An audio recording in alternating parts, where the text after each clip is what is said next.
تو یہ بتائیے کہ چائنا تو ہمارا دوست ہے، کہا جا رہا ہے جی ابھرتی ہوئی سپر پاور ہے، معاشی قوت بھی بن رہا ہے، تو اس کے جو ثمرات ہیں پاکستان پر کب پڑیں گے؟ ہم بھی دیکھتے ہیں، سوچتے ہیں ہماری بڑی دوستی ہے چائنا کے ساتھ، لیکن اس جو مشکل حالات ہوں، جنگ میں تو ہماری مدد کی تھی انہوں نے، بالکل لیکن جو معاشی طور پر ہم کمزور ہو رہے ہیں مہنگائی کو کم کرنے کے لیے، یا آنے والے وقتوں میں کب دیکھتے ہیں کہ چائنا کی جو معاشی کامیابیاں ہیں، کیا اس سے کبھی پاکستان کے عوام بھی مستفید ہوں گے؟ جو استفادہ ہماری عوام کو ہونا ہے وہ آگے جا کے آئے گا. اس کی وجہ یہ ہے کہ جو ہمارا معاہدہ ان کے ساتھ ہے جس کو سی پیک کہا جاتا ہے وہ اب اپنے دوسرے لمحے پہ آ چکے، 3 لمحے ہوں گے انشاءاللہ. تو اس میں اب پہلے کیا سڑکیں وڑکیں بنائی تھیں، SEZs، یہ بنیادی جو سنگ بنیاد ڈالی گئی تھی بہت مضبوط تھی، لیکن اب پوچھا جا رہا ہے کہ آگے ہم نے کمپنیز کو لانا ہے، مشترکہ طور پہ اتنی ساری چیزوں پہ کام کرنا ہے، وہ کب کریں گے؟ تو چین کی کمپنیز آمادہ ہیں اور اپنی طرف سے انہوں نے اتنی زیادہ پیش رفت کی ہے اپنے شعبوں میں کہ وہ بہترین چیز آپ کو لا کے دے سکتے ہیں اگر آپ وہ چیز استعمال کرنا چاہیں تو. اگر امریکہ اور چین کا موازنہ کریں تو سب سے کٹنگ ایج ٹیکنالوجیز جن کی تجدید جو ہے ہونی چاہیے وہ چین تجدید کر رہا ہے.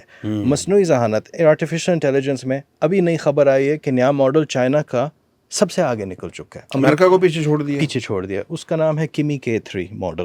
یہ ان کی چیٹ GPT وغیرہ سے آگے ہے اور اس کے امتحان ہوتا ہے، اس کو موازنہ کرتے ہیں، مقابلہ کرتے ہیں. تو تقابلی جائزہ لیں تو چین کی جو ہے مصنوعی ذہانت میں جو دسترس ہے وہ بہتر ہے امریکہ سے.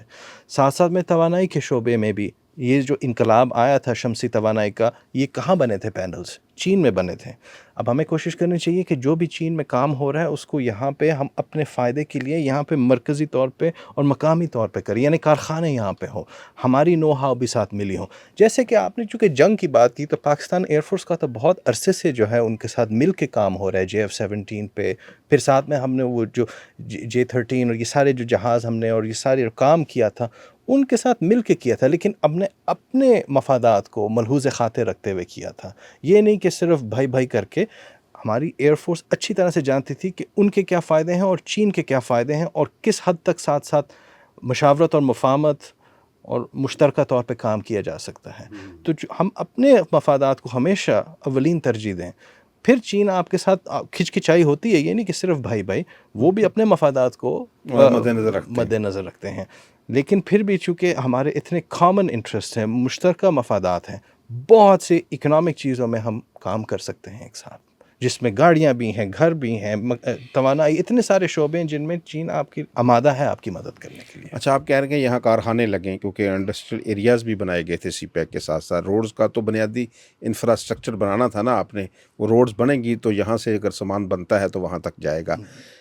کہیں کیا آپ نے کیونکہ اس پر بڑا اسٹڈی کیا ہے، کہیں کہیں جو ہماری جو طاقتور جو حلقے ہیں، اشرافیہ ہے پاکستان کی، ان کے ذہن میں آج بھی جو امریکن بالادستی جو ہے وہ ان کے ذہنوں میں ہے، یا یورپ کی بالادستی ان کے ذہنوں میں، چائنا سے اس طرح ہم جس طرح فائدہ ہمیں لینا چاہیے تھا وہ لے نہیں پائے؟ ایسا میں سوچتا ہوں کہ واقعتاً ایسا ہے.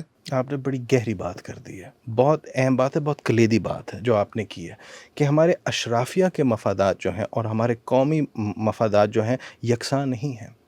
اور ہمارے اشرافیہ میں، اب یہ میں فارسی کا لفظ اردو کا استعمال کر رہا ہوں، غرب زدگی ہے ہمارے اشرافیہ کو کہ وہ صرف لندن یا واشنگٹن اپنے بچے بھیجتے ہیں، ان کے اپنے جو ہیں سارا کچھ وہ واشنگٹن یا لندن وغیرہ میں ہے. تو ان کے مفادات جو ہیں وہ تو ویسٹ کے ساتھ جڑے ہوئے ہیں. لیکن آپ کے عوام کے لیے زیادہ بہتر ہوگا کہ آپ تعاون چین اور ایران اور ادھر مقامی طاقتوں کے ساتھ کریں. آپ کو شاید بھارت کے ساتھ بھی تجارت کرنی چاہیے اگر وہ آمادہ ہوں، لیکن ہم تو چاہتے ہیں ان سے صلح کی کاوشیں بھی کر چکے ہیں، لیکن آمادہ وہ نہیں ہوتے. لیکن کوشش کرنی چاہیے، یعنی کہ ہم اگر ریجن میں جتنے بھی ہمارے ہمسائے ہیں، میں پچھلے دنوں ایک ورکشاپ اٹینڈ کی تو میرے لیے بڑا سرپرائزنگ تھا. دنیا میں جتنی بھی قوتیں ہیں، طاقتیں ہیں، معاشی طاقتیں ہیں، اگر انہوں نے آگے بڑھی ہیں تو انہوں نے جو اپنے ہمسایوں سے تجارت کی ہے. بالکل صحیح. دیکھیں نا جی، افغانستان کا کتنا بڑا بارڈر ہے، وہ بند پڑا ہے پچھلے سال سے. انڈیا سے ہمارا اتنا بڑا بارڈر ہے، وہ بھی بند پڑا ہے. بالکل صحیح. ایران کے ساتھ جو ہمارا بارڈر لگتا ہے وہ بھی جو پابندیاں ہیں، امریکن پابندیاں ہیں، UN کی پابندیاں ہیں، اس کی وجہ سے بند ہے.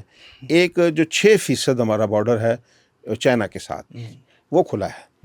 اور اس میں بھی 6 ماہ وہ بند رہتا ہے موسم کی شدت کی وجہ سے، برفباری کی وجہ سے راستے بند ہو جاتے ہیں، یعنی کہ 100% جو ہمارا بارڈرز ہے وہ سارا لاک ہے، اور 6% سے ہم تجارت کر رہے ہیں۔ آپ صحیح فرما رہے ہیں۔ ہاں، تو اس کو کیسے کھولنا ہوگا ہمیں، اس میں کیسے بہتری لانا ہوگی؟ کیونکہ یہ دیکھیں نا، ایران کے ساتھ تو انٹرنیشنل وجہ آ گئی، جی انڈیا مان نہیں رہا، ہم اس پہ گفتگو کے لیے آمادہ ہیں، ہمارے جو کار پردازگان ہیں انہوں نے کئی بار ان کو آفرز بھی کی ہے، مذاکرات کی ٹیبل پہ آئے بیٹھے، لیکن وہ بیٹھنے پر آمادہ نہیں۔ تو اب ان چیزوں سے ہم کیسے باہر نکلیں؟ جب ہماری تجارت ہمسایوں کے ساتھ ہی نہیں ہو رہی تو پھر ہم کیسے آگے بڑھیں گے؟ بالکل صحیح فرما رہے ہیں، اور اس کی کئی ساری مثالیں اگر آپ تاریخ میں دیکھیں تو جس طرح چین اور جاپان جو ہے ان کی بہت زیادہ تجارت ہے اور سرمایہ ہے۔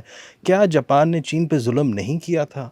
جو اگر آپ تاریخ پڑھیں چین کی تو اتنی دردناک ہے، اتنی المناک ہے کہ میں تو کہتا ہوں چین کو روزانہ ایک ایٹمی ہتھیار گرا دینا چاہیے جاپان پہ رنجش میں، لیکن نہیں ہوا ایسے۔ انہوں نے تجارت پہ زور ڈالا، ساتھ ساتھ میں آپ فرانس اور جرمنی 1000 سال انہوں نے ایک دوسرے کے گلے کاٹے، لیکن یورپین یونین میں تو انہوں نے دل بڑا کیا ہے۔ اس میں آپ نے بالکل صحیح فرمایا کہ ضرورت بھارت کو ہے کہ وہ دل بڑا کرے، یہ ان کی طبیعت میں نہیں ہے۔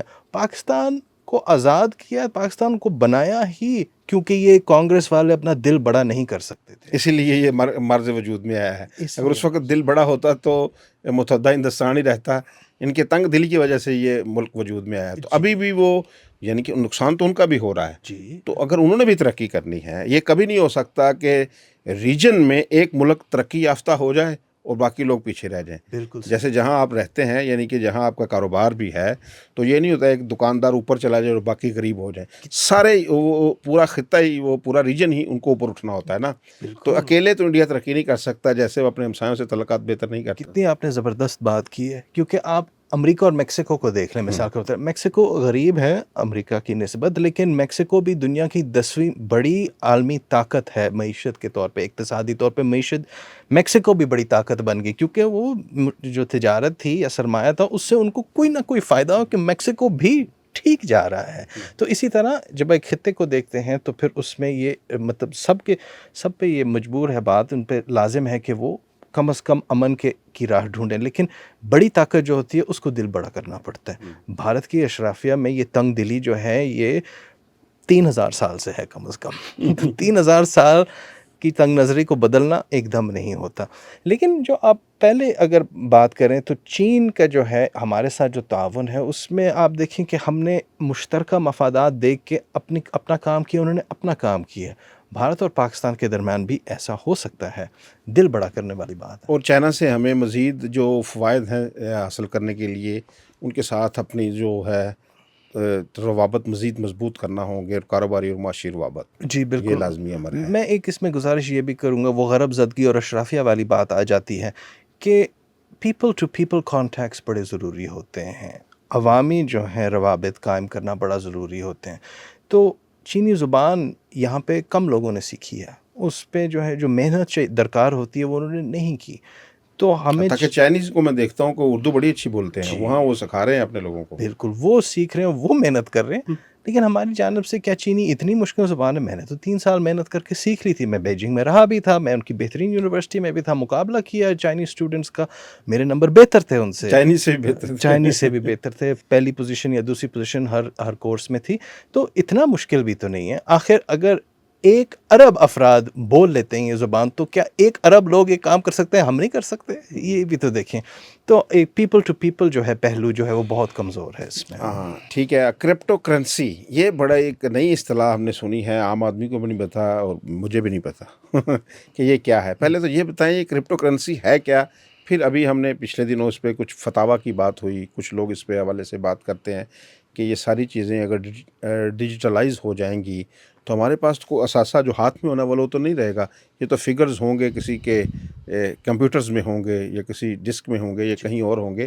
تو پہلے یہ بتائیں کہ یہ کیا کرنسی ہے جس کا دنیا میں ابھی بڑا نام لیا جا رہا ہے، ہمارے ہاں بھی وہ کام شروع ہو گیا ہے؟ بالکل، کرپٹو کرنسیز بہت ساری ہیں، سب سے جو بہتر جانی جاتی ہے وہ ہے بٹ کوائن۔ بٹ کوائن آئی تھی 2008 میں، آپ کو یاد ہوگا 2008 میں ایک بحران آیا تھا، عالمی معیشت میں کرائسس تھا، بینکنگ کرائسس تھا۔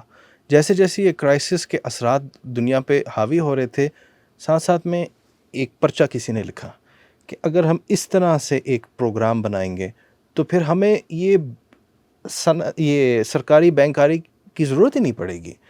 ہمیں سرکار کی کیوں ضرورت ہے؟ آپ اور میں کیا مل کے جو ہیں اپنے سارے مسائل خود مطلب انفرادی طور پہ نہیں ٹھیک کر سکتے؟ اس نے اس طرح سے لکھا تھا، نام ویسے ہی ستوشی ناکاموتو نام کے بندے، جو کہ ایک اصلی نام نہیں تھا، ویسے ہی اس نے خفیہ نام ایک اپنا لیا اور کہا کہ میں اپنے کمپیوٹر پہ اور آپ اپنے کمپیوٹر پہ اور باقی سارے اپنے کمپیوٹر پہ اگر ہم باہمی طور پہ یا مجموعی طور پہ جو ہیں ہر ترسیل کی تصدیق کر سکیں کہ جی میں نے آپ کو بھیجا اور سارے کمپیوٹرز کہہ رہے ہیں ہاں جی بھیجا ہے، تو ہم اپنا ہی سسٹم ایک بنا لیتے ہیں. یہ بنیاد ہے اس کی. اب اس کو محفوظ کیسے رکھا جاتا ہے؟ اس میں کرپٹوگرافی آ جاتی ہے.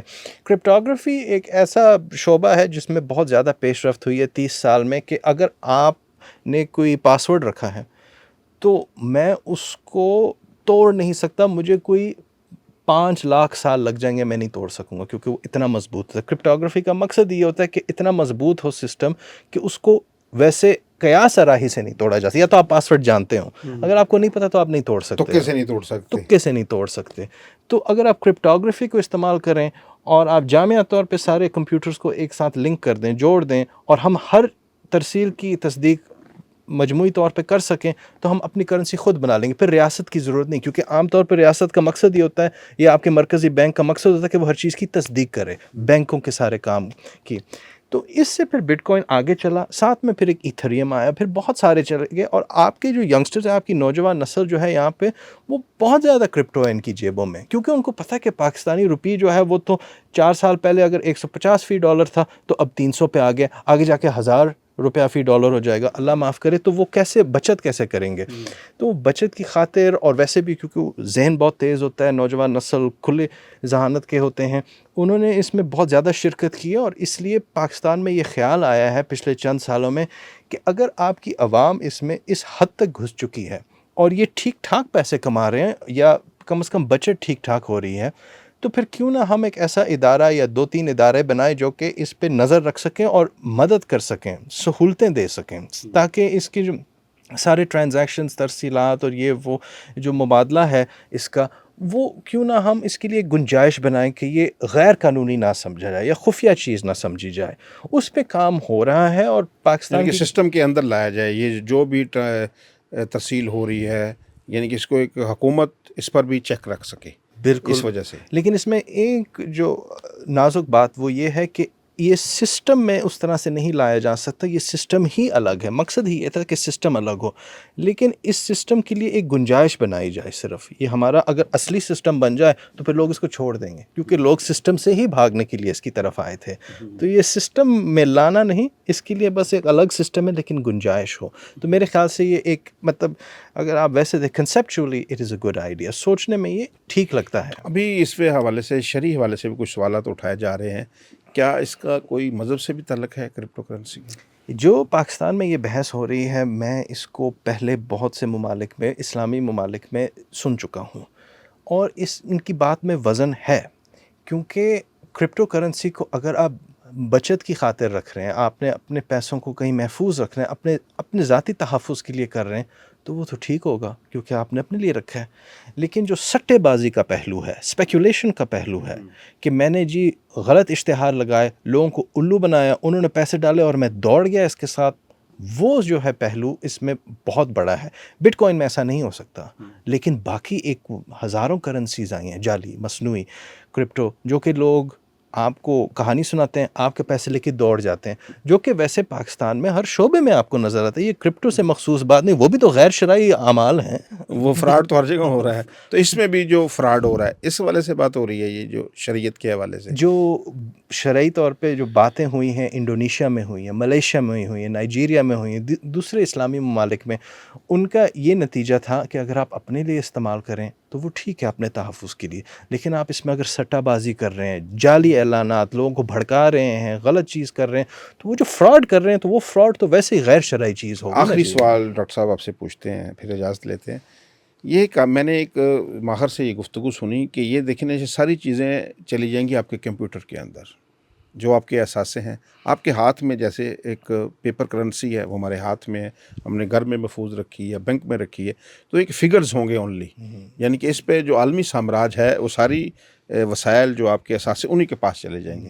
یہ پہلو بھی ہے اس میں. یہ پہلو یقیناً ہے، اور یہ اس کو کہا جاتا ہے کہ یہ صرف ایک سازش ہے، لیکن اس میں بات میں وزن ہے، کیونکہ ورلڈ اکنامک فورم جیسے بڑے بین الاقوامی اداروں کے اوپر یہ الزام یہ ہے، آلوچنا ہے کہ یہ آپ کے اوپر سامراجک نظام عائد کرنے کے لیے آپ کے سارے جو اصلی اثاثے ہیں، جو آپ ٹینجبل آپ کے سارے اثاثے ہیں، وہ آپ سے ہٹانا چاہتا ہے، اور وہ صرف آپ کو نمبرز وغیرہ اعداد و شمار پہ چلانا چاہتا ہے، مصنوعی چیزوں پہ، جعلی کرنسی، ڈیجیٹل چیزوں پہ چلانا چاہتا ہے، تاکہ آپ ایک غلامی میں رہیں. جدید یہ غلامی کی تجدید ہو رہی ہے.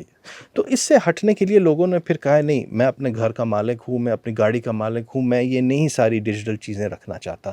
یہ ایک واپس دھکیلا عوام یورپ میں اور دوسرے ممالک میں واپس دھکا دے رہی ہے ورلڈ اکنامک فورم کو. لیکن یہ ان کا اعراض مخصوص ہے کہ وہ آپ کے سارے اثاثے چھین لے تاکہ وہ آپ پہ قابض ہوں، لیکن ساتھ ساتھ میں وہ آپ پہ ہر لمحہ نظر رکھ سکیں. ان کو پتہ ہو کہ آپ کے پاس کتنے ایسٹس ہیں، آپ نے کس بندے کو کس وقت کتنا دیا اور کیوں دیا. یہ اس طرح سے آپ پہ قابو رکھنا چاہیں گے، اور آپ کو پتہ بھی نہیں ہوگا، کیونکہ ایک غائبانہ قابو ہے، آپ پہ غائبانہ سامراجک نظام ہے. یہ مقصد، یہ اس بات میں وزن ہے. اس میں وزن ہے. ڈاکٹر صاحب بہت شکریہ، آپ نے وقت دیا. بہت ناظرین، آپ نے گفتگو سنی ڈاکٹر عثمان چوہان نے. بالکل جو آبنۂ ہرمز کی بندش کی وجہ سے کیا دنیا پر، مشرق وسطیٰ پر اور پاکستان پر کیا معاشی اثرات مرتب ہو سکتے ہیں، اور اس سے کیسے نکلا جا سکتا ہے، اس کا حل بھی بتایا. اور چائنا سے ہم کس طرح اپنے عام آدمی کو کس طرح مستفید کر سکتے ہیں، اور خاص کر کرپٹو کرنسی کے وجہ سے بڑی وضاحت سے انہوں نے بتا دیا یہ کرنسی ہے کیا، اور جو خدشات ظاہر کیے جا رہے ہیں وہ بے جا نہیں ہیں، ان میں بڑا وزن ہے. آج کے لیے اتنا ہی. اپنا بہت زیادہ خیال رکھیے گا. اللہ نگہبان.